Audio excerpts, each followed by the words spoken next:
occasion will do something to put Poole back in the picture. So let's have a look at the lineup. Davis on the inside, next to him Rawn blue. Grid 3 has Stenlund yellow and black. On the outside it is Gunderson.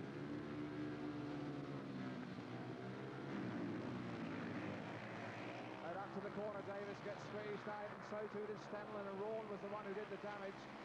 Gunderson's gone a mile clear, but it really was a pretty hairy old first corner from Peter Rawn. But still, it's Cradley in front. And the Heathens are looking in a devastating mood.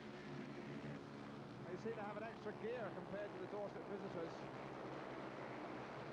Gunderson has all the time in the world to look over his shoulder for his young partner Peter Rawn. Look at him.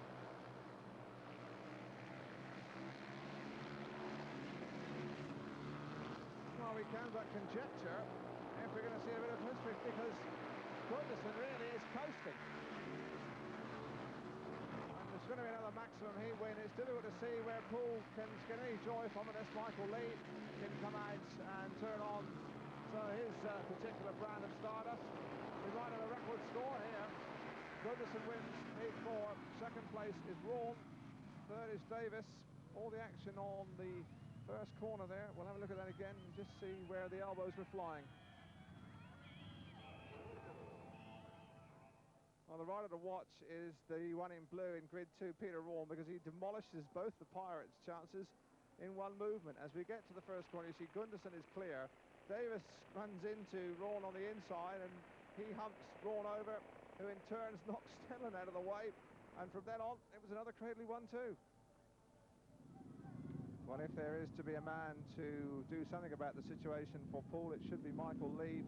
Coming on to the inside grid here in heat 5. Remember, the Pirates have given away 4 consecutive maximum heat wins. Michael Lee, who did arrive late for the meeting, a bit flustered in his opening ride. Perhaps he'll have settled down and got himself composed in time for heat 5. And Poole could certainly do with some inspiration from him, because they really have run into a whirlwind here in the opening heats at Dudley Wood Stadium. Lee is on the inside here in heat 5 in white. Next to him, Alan Graham in blue. Grid 3 has Václav Werner, excluded from his opening ride. And on the outside, it is Phil Collins in white, who of course won his first ride. So 24, that is the score. Can Michael Lee do something to revive the fortunes of the visitors from Dorset? We'll watch him from the inside grid, although he is in with a lively Cradley pairing who have been together a long while and know each other's style and line. Away they go this time, and Lee it is who gets to the corner first, although Collins has come around daringly, and here comes Graham to the inside, and Lee has split them at this moment. And well, we've actually got a race now, because Collins looks around and sees it's Michael Lee, and he gets to move on, and here comes Lee, and this is a little bit more like it. And Graham comes hurtling through on the inside, and that was team tactics, because Collins seemed to block the line of Michael Lee. And now it's the Heathens 1 and 2, and Michael Lee fighting back in third place. And we've got a better speedway race on here. Again, allowing him no room. The Heathens in a mean mood. Into the last lap. Still Collins and Graham in front. Lee trying the outside run. But he does seem to run out of steam around about the bottom end of the straight. Still, he has had a go and providing us with a much better race as Collins wins it. Second place Graham, third was Lee. Another maximum heat win, but at least the fans have something to signal there, because Lee put an awful lot of effort in for just 1 point. Well, heat 5 is an indication of the confidence of these Heathens. You can see here as we enter lap 2, Phil Collins in front, Michael Lee on the outside in white, and Alan Graham challenging boldly down the inside. But Lee is out where the drive is with that gangly but very effective style of his. Now, as he gets his wheels back in the line, it looks like he might get the drop on Phil Collins, but Collins moves across and just leaves him nowhere to go. He's had to almost check, which has allowed Alan Graham his opportunity to come roaring up on the inside. And that was superb team tactics by this experienced pairing from Cradley Heath. We've had 5 heats completed, a maximum scoreline so far from Cradley, 25 to 5. Their top score of the season here is 50. points. They've done it on 3 occasions, and now we can but ponder if they're going to beat that tonight. Really, Poole taking a rare touting.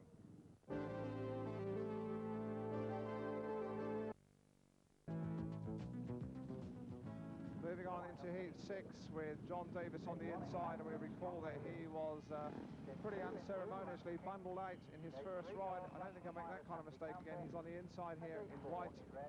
Next to him will be Lance King. In blue, grid 3, we'll have Andy Campbell. In yellow and black, the former choir boy, this lad, actually, at Guildford Cathedral. And on the outside, Simon Wigg in red. So again, we're wondering when the first Pirate is going to split up the Heathens. Here we go in heat 6. And Davis has made a better start this time and gets to the corner in front. Coming with him, it is Wigan on the inside. It is King. King goes inside. Wigg goes outside. And the Heathens again in a rampant mood. Here comes Simon Wigg around the outside of Davis. He has got the drop on him as they come past our commentary position. So up front is King. Second place, it is Wigg. Third is Davis. Campbell at the back. And it's the old familiar story. Cradley up front and kicking for home.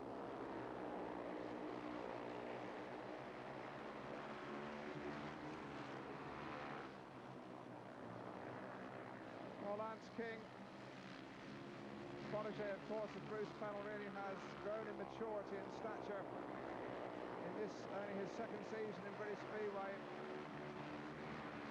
20 years old, but looking every inch that he might go the whole way, rather like Pennell, and have a World Championship win.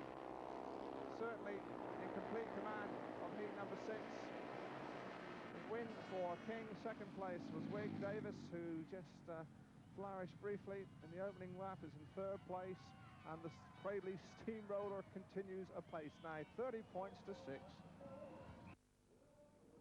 So we move into heat 7, and the buzz in the pits is that Cradley are going to go for a complete whitewash, which has never been achieved in British Speedway. In fact, they've got the nearest with a 64-14 win in 1980 against Halifax late on in the season, we recall. And the rider who dropped a point on that occasion, just 1 point, was in fact Eric Gunderson, who's coming out in heat 7, and he'll be anxious to make amends for that, I'm sure, and not make the same mistake again here. Of course, the Pirates do have some pretty big guns they can call in. They've got Michael Lee, who has been battling. But remember, the record score in British Speedway is 64-14. At the moment, a complete whitewash is still on as we're at the halfway stage. Looking across the lineup for heat number 7, it will be Neil Middleditch on the inside. Gunderson, the man who blotted his copybook the last time Cradley went for the whitewash, he's in grid 2. Grid 3 has Kevin Smith in yellow and black for Poole. On the outside, Peter Rawn. Gate 2 in red is Eric Gunderson. Gate 3 in yellow and black is Kevin Smith. Well, last week we were at Coventry and it was so very, very tight. Tonight we have another interesting target. Can we possibly be present with a whitewash over 13 heats? Never been done before. Cradley in a position where they might just do it. A long way to go yet. Let's watch heat 7. Here's Gunderson.